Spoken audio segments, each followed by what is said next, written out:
Brendan was my second child. He was a big baby, he was 10 pounds. So we had a very difficult time at the beginning trying to navigate through his food and how much to eat. And he talked very early, and he was curious very early. So every time he was in the car, anyone to spell everything when he was a kid. How do you spell grass? How do you spell tree? How do you spell house? Every time we drove by something, he wanted to know how to spell it.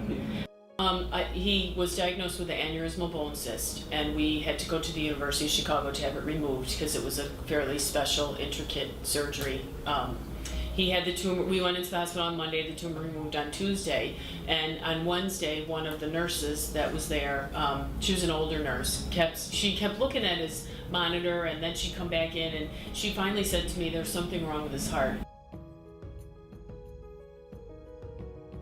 The worst thing in the world that can happen to a parent is to look at their kid, to look at their child, be upset and have something wrong with him and not know. I mean, I was so upset when we found out he had a tumor, but so relieved to find out that it was not cancerous. And you go in there thinking he's going to have this removed and then we're going to be good to go. And then they tell you this, and I'm like, what?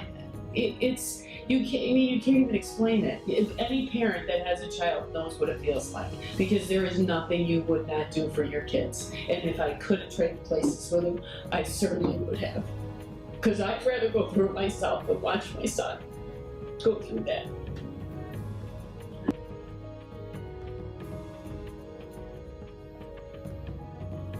He ended up being diagnosed, his final diagnosis, what he has is atrial fibrillation with atrial tachycardia.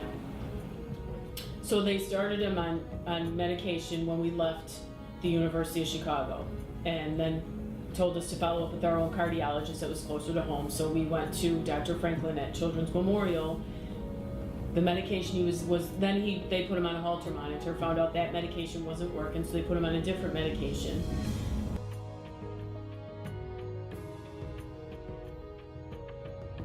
He went like a year on the medication, and then they tried the first catheter ablation. So in October of, what year are we in, 2013? It would be 2011. They did the first one.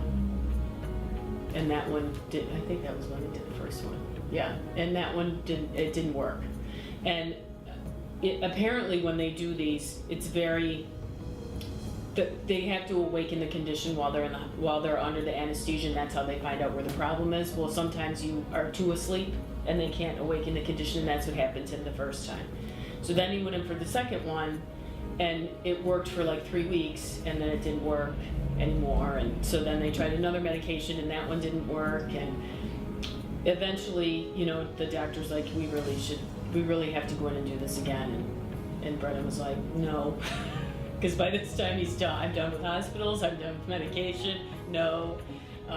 And he was not very receptive to it, but the cardiologist is wonderful, and he just pretty much laid everything out for him. And so we're scheduled to go June 25th for our third, and what we hope final fixing. But he'll go for another catheter ablation, and we hope that'll take care of it.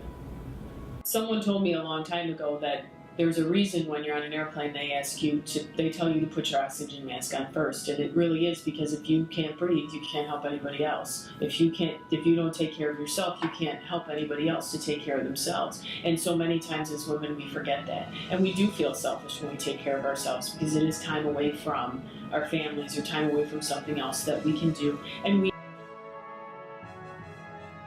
we all wear many hats, and we work. And we run our kids to soccer and baseball and football and drama and cheerleading and whatever activity they're involved in.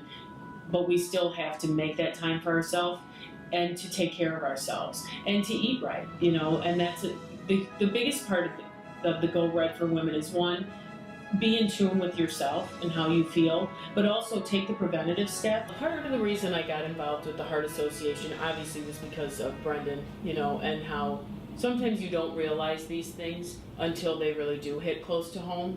And because our time is an asset, I feel like the older I get, the more picky I get about where I devote my time, and really where I devote my treasures and my talents as well, And this is something that because of Brendan became near and dear to my heart, but because of the aspect on women, it's like a double whammy. It's important because it's my son, but it's also important to me because it's something that has to do with women, and women need to empower themselves. No one's going to do it for us. There isn't anybody that's going to come behind us and say, let me take care of you, because that's our job, you know. And the American Heart Association empowers women to be able to take care of themselves and be able to put their health first, and to be able to do the research and find out the best ways we can take care of ourselves.